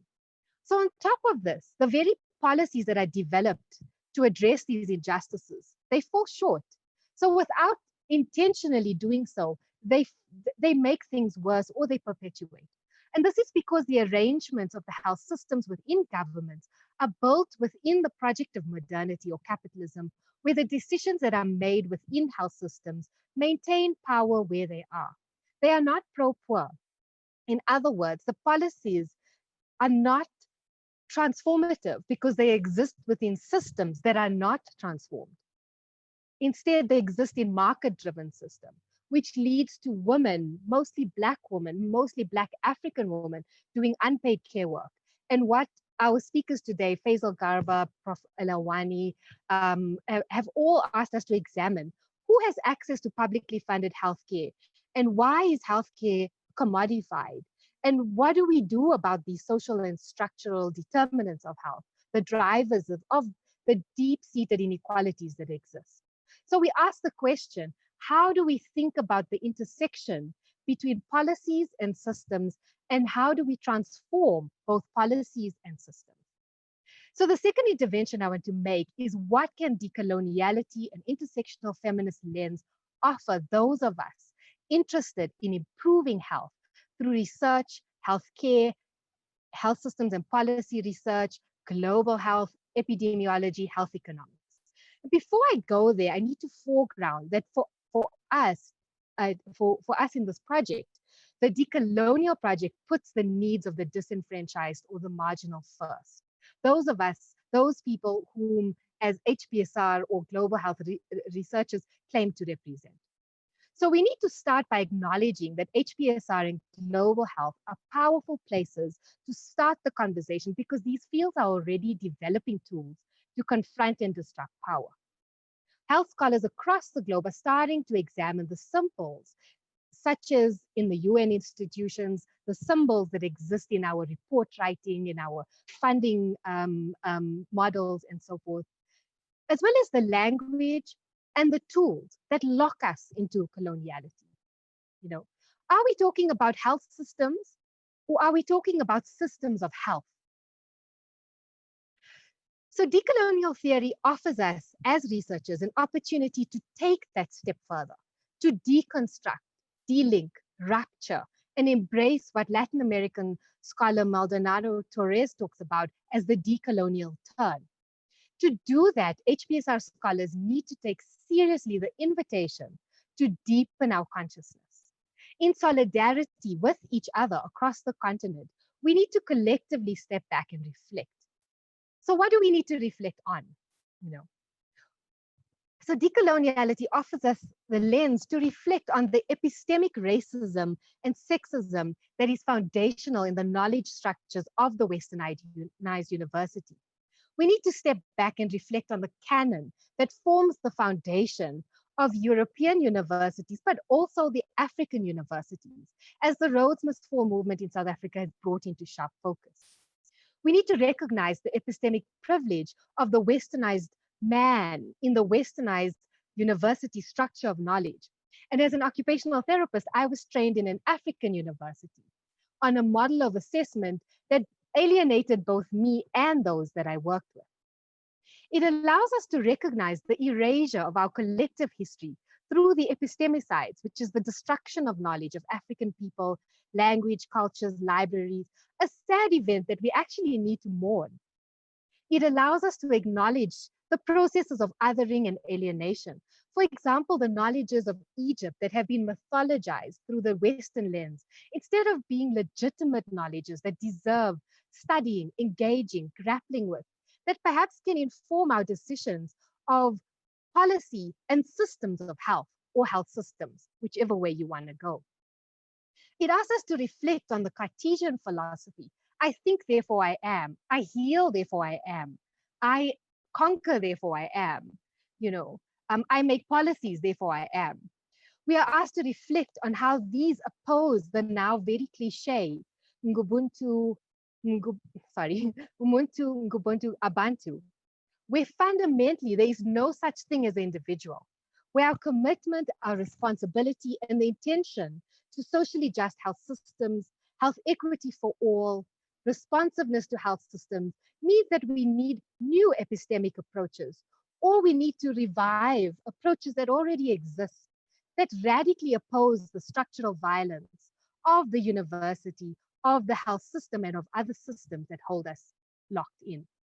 And as graduates of these westernized universities, decolonial theory allows us to see ourselves as colonized subjects, how we are taught to use the master's tools, to see ourselves as colonial subjects that need to undergo healing, that part of our own histories are erased, how imposter syndrome plays out in us, and how to digest what Prof. Ramagundo has said as racism as genocidal, And so as scholars or African researchers, we need to undergo the deep reflexive work to recognize how we ourselves are perpetuating these processes that we try to resist.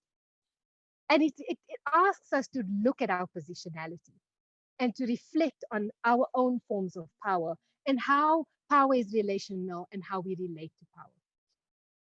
So my final point is around thinking about why we need this African Solidarity Project. And for us, we recognize that one of the most fundamental successes of the colonialism project was that it divided and ruled us.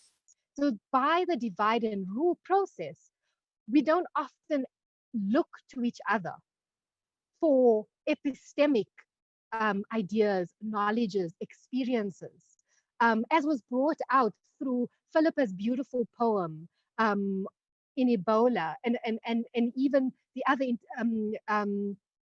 offerings from Prof. Garba and others, So actually, to disrupt coloniality means to build solidarity with each other, to learn about each other on the continent, to learn our languages, to learn our ways, and to shift focus, to not get locked in the word decoloniality, which sometimes reifies the very thing we are trying to resist, but to move towards an African future, which is built upon solidarity, built upon rigor of methods, built upon acknowledging Africans' experiences, and to take seriously that it's not an intellectual task, but a visceral, embodied journey that we need to embark on, one that connects us more than just to the intellect, but to our spirit and other ways of producing knowledge,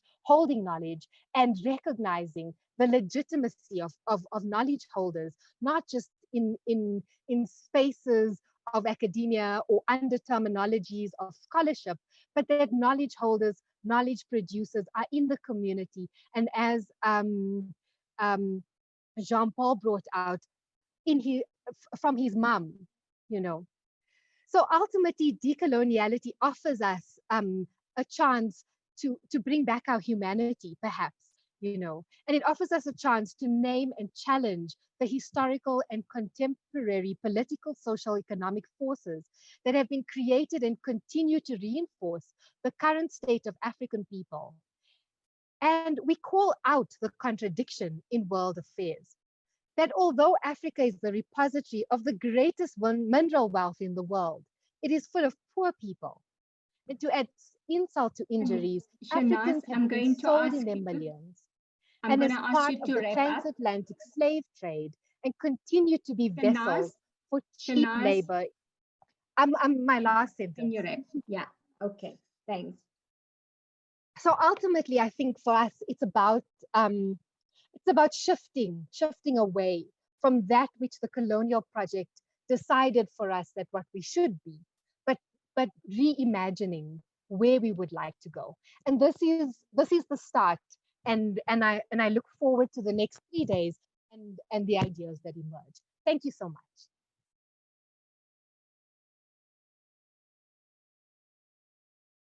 Thank you so much, SHEHNAZ. Thank you very much for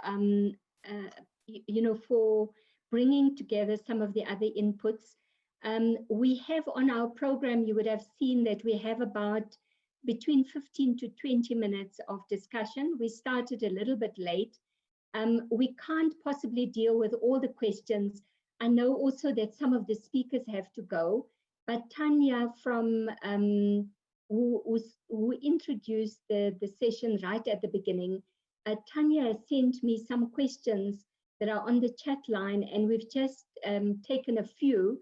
There are some overlaps in the questions and comments, but I'm going to read those, and I'm going to ask all our speakers that you, after I've read the questions, that you put your videos on, and that you engage with those questions and issues. Those questions are also on the chat line, but I'm just going to read them as they've come up. So from Kirsty Reinschott, a comment as well as a question. Very interesting thoughts. Do we have what we need within our cultures and traditions to support health? So it's a question. From Davy Zulu. Duality in access to healthcare services is still seen in a lot of African countries, where the elite will leave their own health facilities and go to other European countries instead of developing their own facilities to the standards they deserve. From Lance to everyone, from Lance LOUSKETIER, who's one of the co-conveners, how do we facilitate pluralize the public health system that legitimize when the history of Western paradigms are so deeply entrenched even in the public system? And if I can ask perhaps SHEHNAZ and Professor Ramugondo, if you could take those questions on the health system in particular. So 3 of the questions so far have been on the health system. Then on the question of knowledge, so if you could take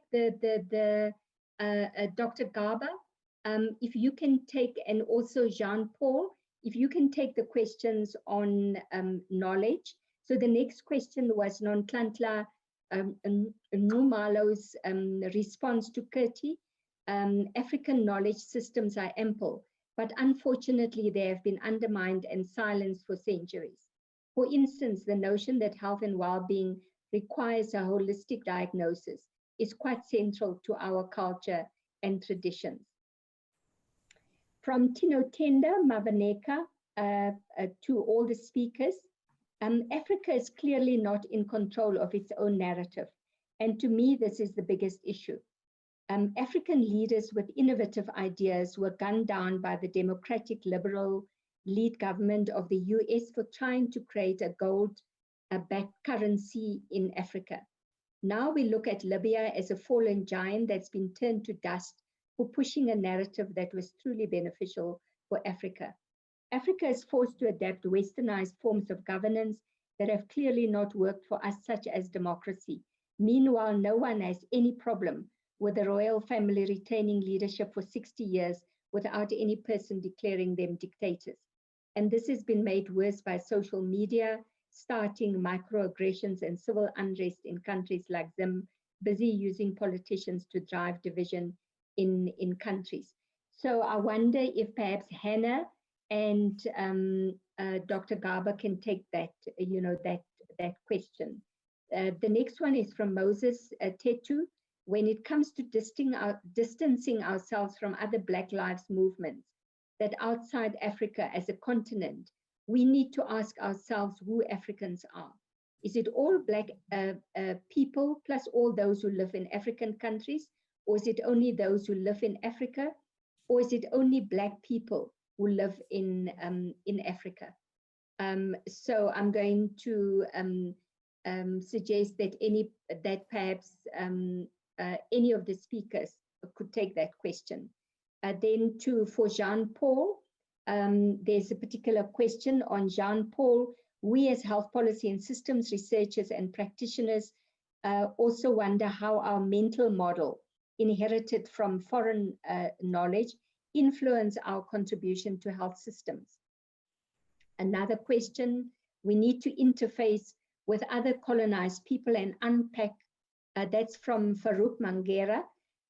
We need to interface with other colonized peoples and unpack how our and their indigenous health practices were driven underground, if not annihilated. Example is Ayurveda in the Asian subcontinent. This goes for the Australian Aboriginal practices too. Same goes for South and Latin American practices. And then this question is to Jean-Paul. The maternal health sector always conceptualizes all women as Western women. That is where the coloniality in reproductive health is. If we can have services that organize themselves around the African women's mindset and context. So those are the list of questions that we've cherry-picked from the chat box. I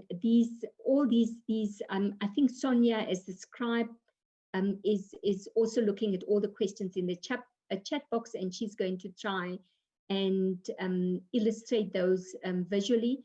But who would like to, maybe I could ask Professor Ramugondo, if you can go first, and if I can ask all the speakers to just put on your videos, just so that we can at least mimic a sort of a live panel discussion. So over to you, and I'll mute myself. I'll start with Prof. Ramugondo. Okay, thank you for that great question. You know, the one about how we achieve a pluriversal way of achieving health and within the constraints that are embedded within coloniality as it finds expression through Western medicine. And I think there we're talking about the dominance of biomedicine and the complete sell to communities around the value of curative care, often to the extent that people really think that that is the only route to health.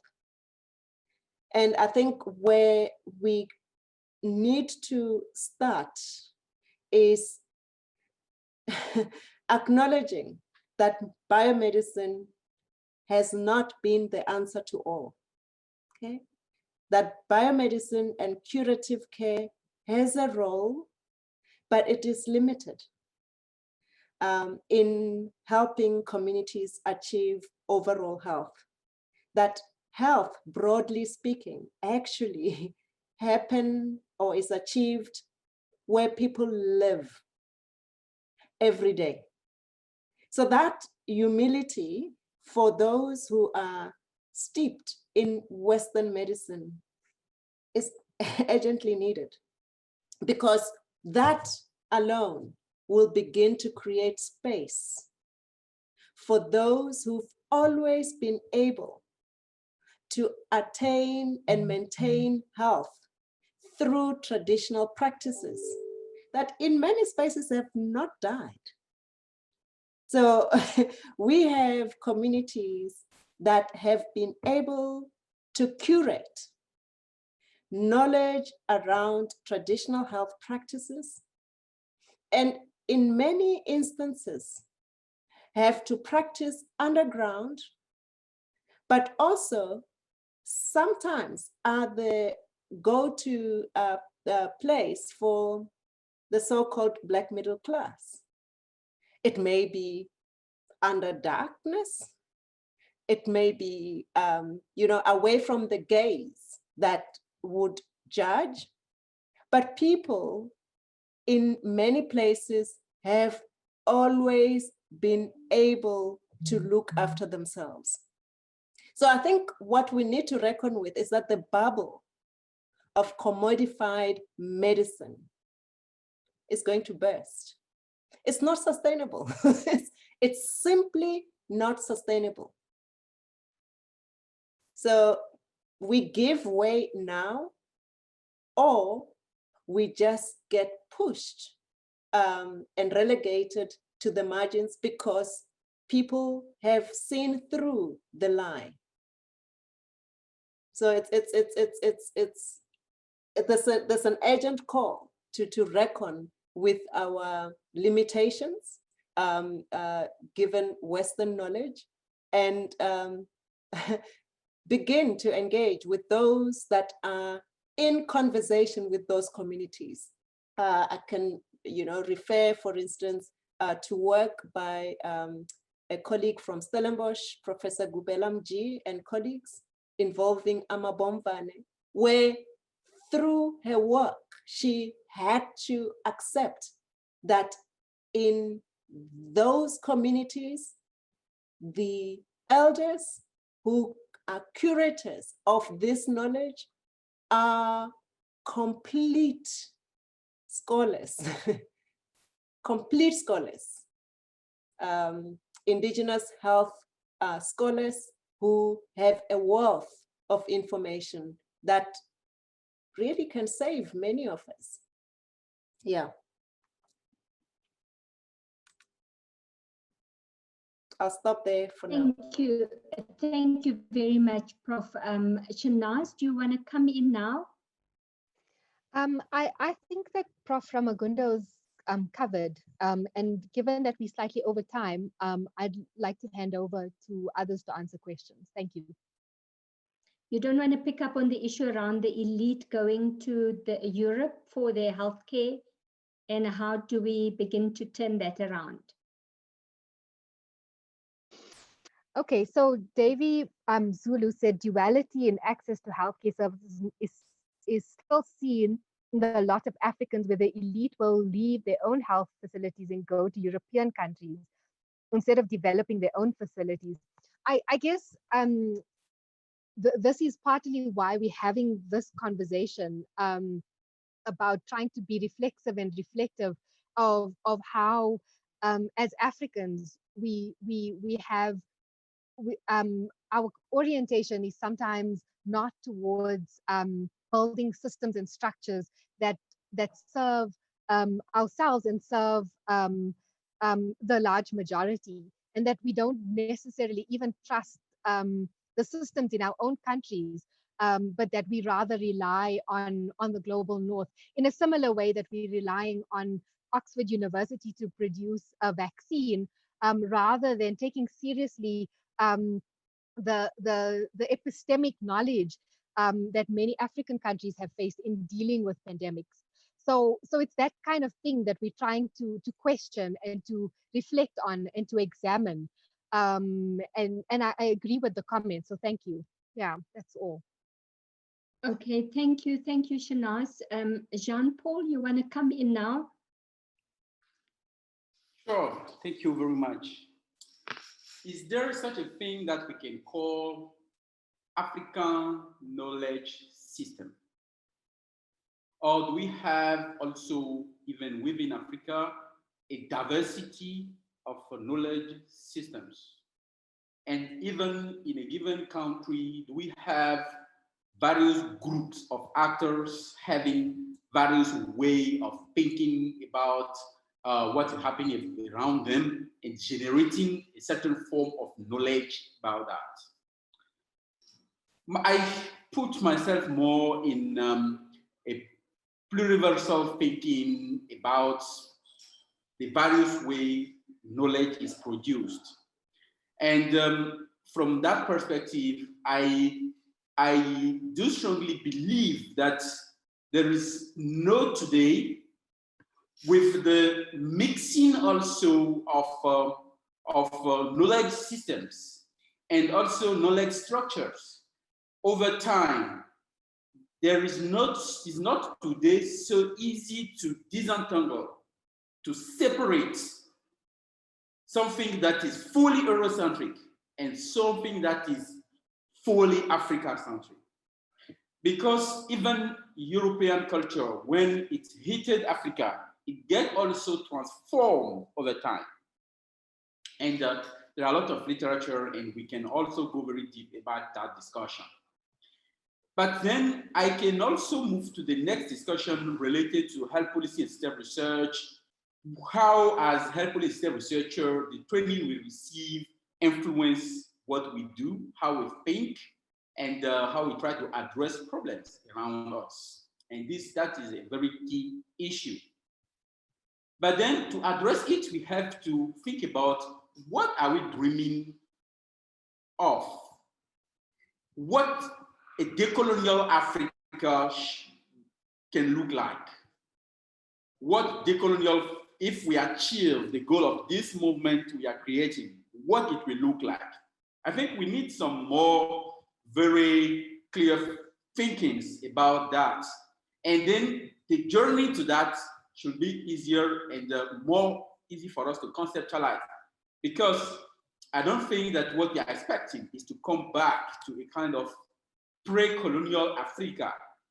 And even though, because even that pre-colonial Africa was not a static structure, it was an evolving element with a lot of influences coming from Arabic world, coming from Muslim, coming from it. Africa was also at the center of the global trade with a lot of influences on the mental models coming from a lot of parts of the world.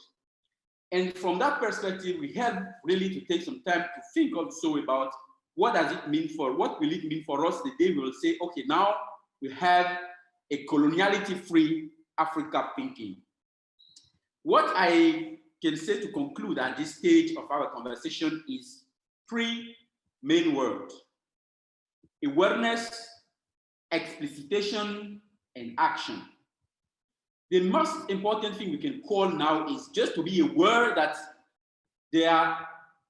we have shortcuts in our mind, in the way we think, in the way we understand structures around us that are grounded on just models that we adopt without critically thinking about them.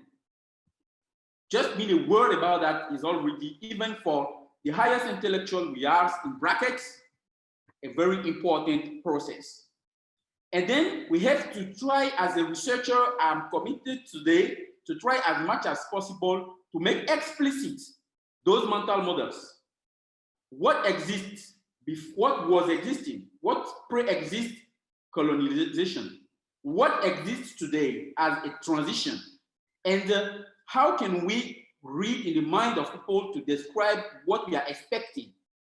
Making explicit those mental models should be, I think, a very key research program we have to take and just ensure that we are clear about what we say. And then action, acting more consciously by being more aware about those models and by making them explicit is key. And it's a win-win game for everyone, for the North, for the South, for everyone as a universal problematic. Acting with the better expectation of mental models is a win-win game for all. This is how I strongly think that we are in good track by really addressing this issue on decoloniality. Thank you so much. Thank you so much, Jean-Paul. I'm going to hand over to both Dr. Gaba as well as Hannah to just conclude the remainder of the questions or the issues or any comments that they want to make. And then I'll just make a couple of concluding comments. And I am coming back after the small group discussion again, but I'll hand over to Tanya. So, but I just want to make a couple of comments before we do that. But over to you, both Hannah as well as Dr. Gaba. So there are three questions that I will try and go through briefly. The first is about African knowledge systems. You know, there are ample African knowledge systems, but how do we recuperate them? That's the way in which I understood the question. I want to answer this question with an illustration.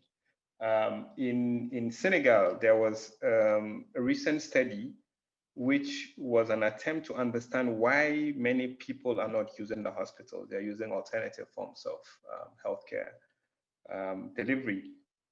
And so the study was conducted, and part of the finding was that people, one, could relate to the description of their ailments.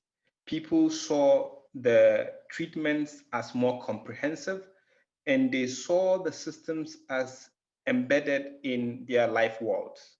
So what I'm trying to say is that this study, in a sense, tells us that it is possible for us to find out how people perceive their experiences of, you know, African knowledge systems, or in this case, healthcare system, but also how do we recuperate them? The Senegalese, second part of the Senegalese example is important here, because what they did was to actively try and integrate these two healthcare systems that in a way operated separately as one, but in the process try to engage in deep historical studies to unearth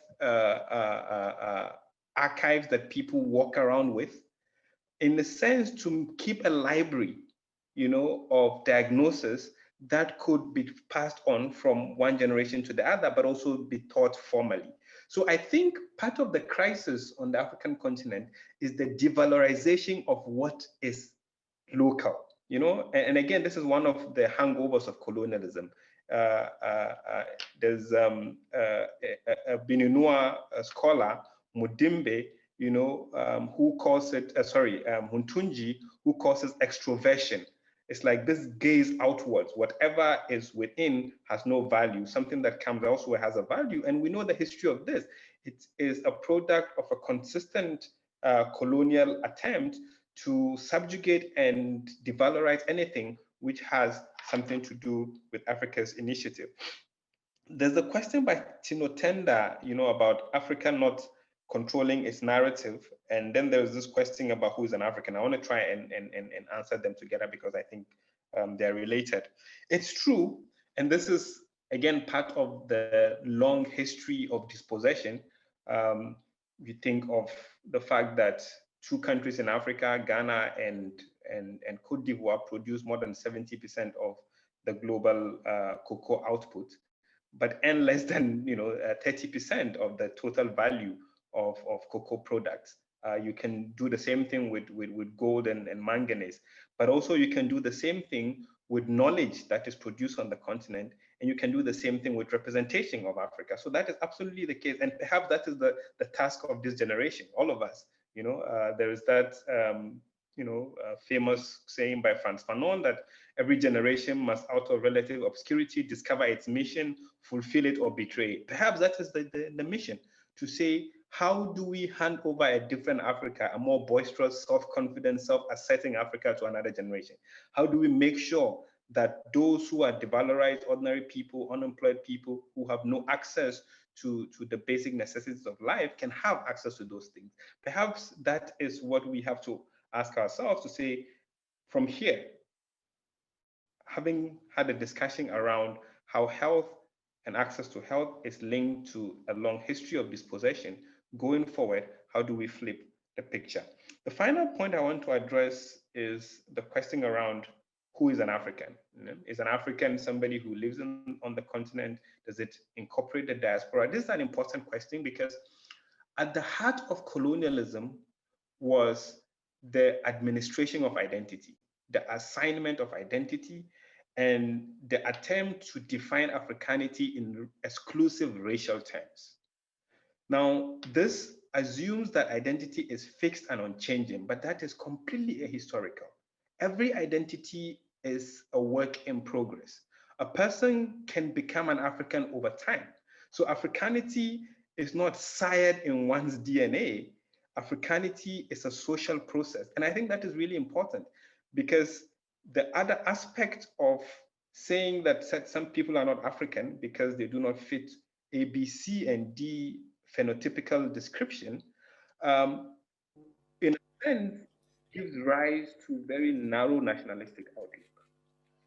And I think it is important for us to ground this discussion in some progressive notion of identity as a social process, but also one which links identity to questions of dispossession, instead of seeing identity as some unchanging essence, because that is the heart of colonialism, is to say that this is your race, this is your tribe, this is your homeland, you cannot move from here. But historically, we know that mobility and migration is the bedrock of every society.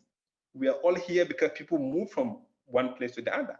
But the condition of Africanity has become one of dispossession, because colonialism has engineered identity and dispossession in such a way that people who live in a certain part of the world are dispossessed and devalorized. So I really want to end here by emphasizing the need for us to take seriously the fact that identity is an important question, but we have to think of identity in a more dynamic sense and not in a fixed sense. Thank you. Great, thank you so much, Faisal. Hannah, last comment, and then I'm going to hand over straight away to Tanya, and I'll make my concluding comments right at the end of the session. Over to you, Hannah.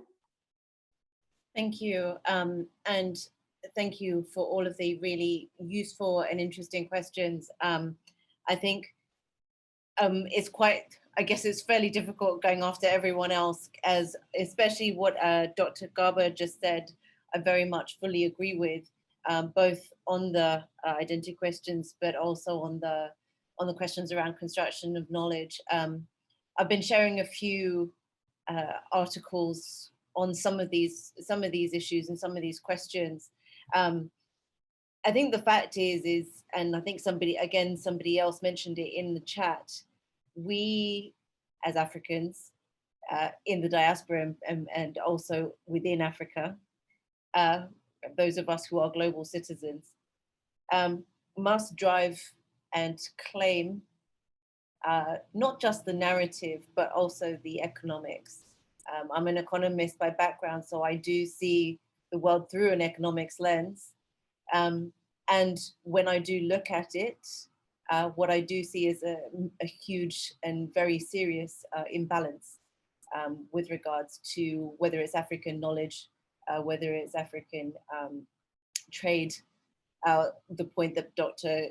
Garba made around cocoa. Of course, we know about that, but it is reflected in so many other areas. But how do we come to an answer? How do we find a way to solve those questions? How do we also question the frameworks that we are consistently having to navigate, which perpetuate those systems? And what is really challenging is that many, and the sector I work in is development, many of the development actions perpetuate that system. And for example, even many of the health organizations are easily fall into perpetuating that system. So how do we upend that? How do we disrupt that? That is our mission. That should be our mission. Claim that and work out what is in our interest and to be intentional about that. So it does mean having those questions that were put, the questions around democracy. We have to ask these questions. We have to have an analytical framework that allows us to ask those questions. We need to look at the data. Does it matter if you have a president that's been there for 23 years, or does it not? Has it made any difference to development to have democracy? These are questions which are valid questions, even if they don't necessarily come across from the way that some of us have been trained. And those who work in the development sector often take for granted. So again, thank you very much for having the opportunity to join you. I hope there's a lot that we can follow up. There's so much work to do in this area in terms of decolonizing this discussion, the global health sector and health in general in Africa. And I hope to continue to contribute to it. Thank you so much. Thank you so much, Hannah, and all our amazing fire starters. And I see that not only was the conversation lit in our plenary discussion, but the chat box has been inundated with some critical and fantastic reflections. But I think it's time now to get out of the headspace. It's time now to dance. It's time now to celebrate the connections and the insights we've shared over this very exciting first day of the convening by welcoming and introducing some music into our day. We are lucky to be joined by Lungiswa Plashies. She's from South Africa, born and raised in Langa, a Cape Town in South Africa, where her musical training began during childhood. She started singing at the tender age of 8 as the lead vocalist of Amapondo. Having toured extensively through South Africa, the Far East, Scandinavia, Europe, USA, UK, you name it, she released her first solo album, Lungiswa, Ekaya, and her second, Unonkala, in 2002. She has been nominated for numerous South African Music Awards, Cora Awards, and many other awards, and has taken the time to join us live from her studio in South Africa. I invite you now to dance, to sing, and to just come back into your spirit as we celebrate music of the continent. This Lungi and your co-performers, you are welcome to introduce yourselves and to close the program with your lovely singing. Thank you. Thank you. Hi, everyone. My name is Lungiswa Plashies. I'm from Langa, Cape Town. I'm with these amazing musicians, and we've got these African instruments that we're gonna share with you guys. And please feel free if you want to sing, if you want to dance, it's okay. This is Noma Postile Nyiki, my colleague, and this is Tabisa Dinga, and Mr. Dizu, the legend, Mr. Dizu Plashies. Thank you, enjoy. Echo, echo, echo, echo, echo. Echo, echo, echo,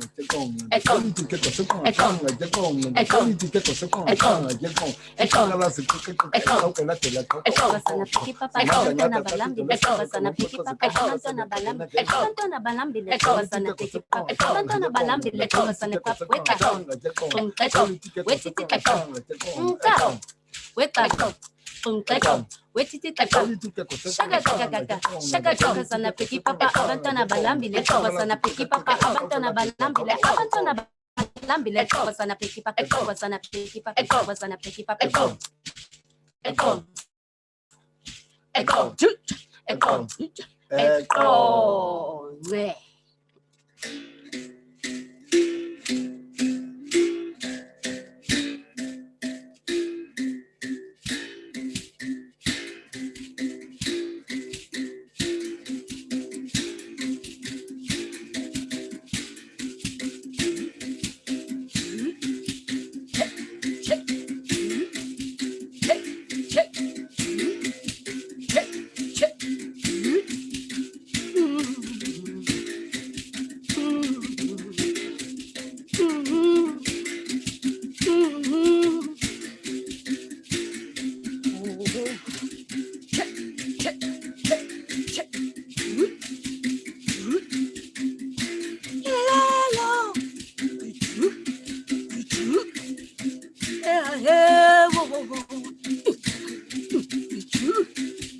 Yeah, yeah, whoa, whoa, whoa.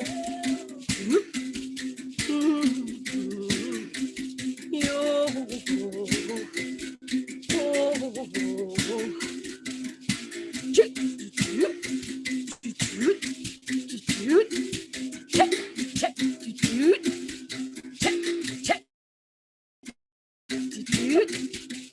Sam get book, Sam get book.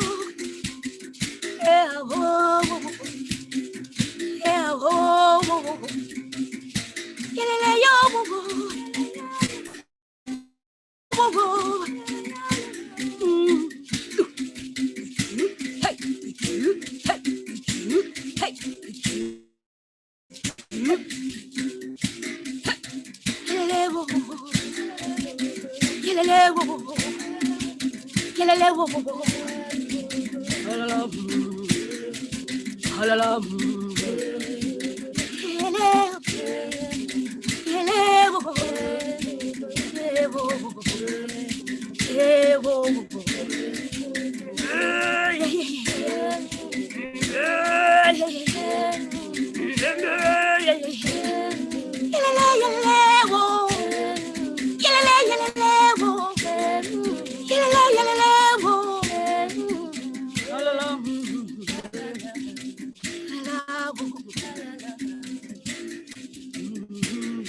Hey, hey, sing ngathi sikaqolesa qoqa ngomqoqozi kamata sibheka ngene ngenqo uqalekile kwacha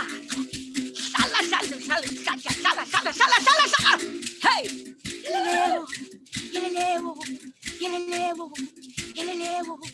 yelelewo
Thank you.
Thank you. Sure.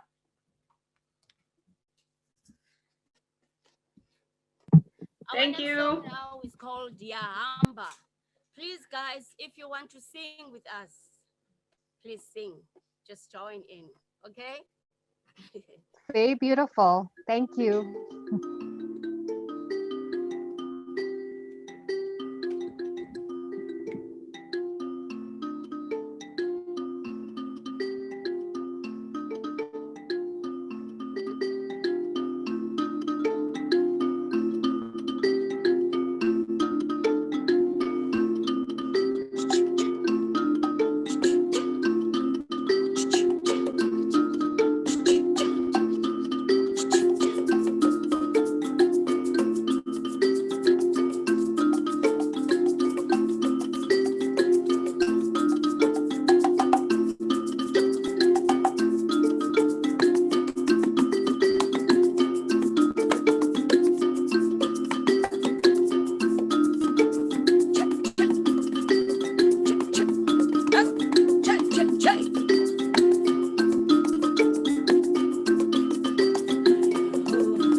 This is our last song.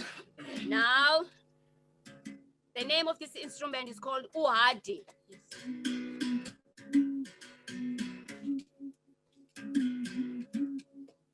Check.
Thank you so much.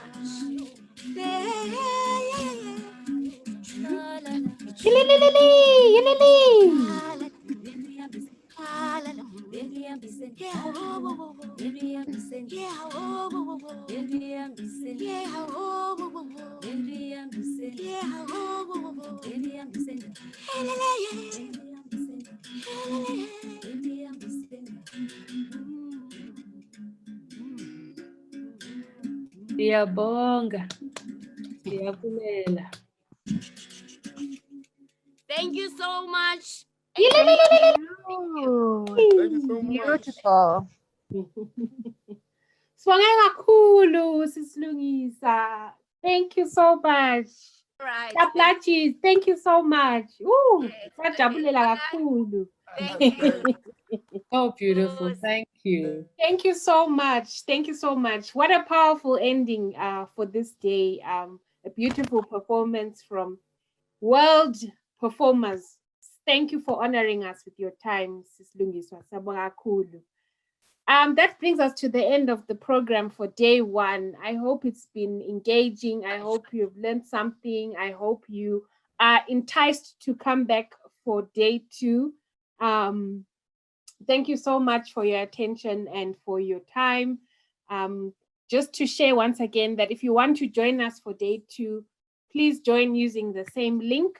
And also, if you have any feedback that you'd like to share, anything you want to make sure we get on record, please share events at Atlantic Fellows. You can email to that address that you're seeing. And yes, we are recording. This will be made available in a few days' time after the convening. So yes, you will have an archive of this.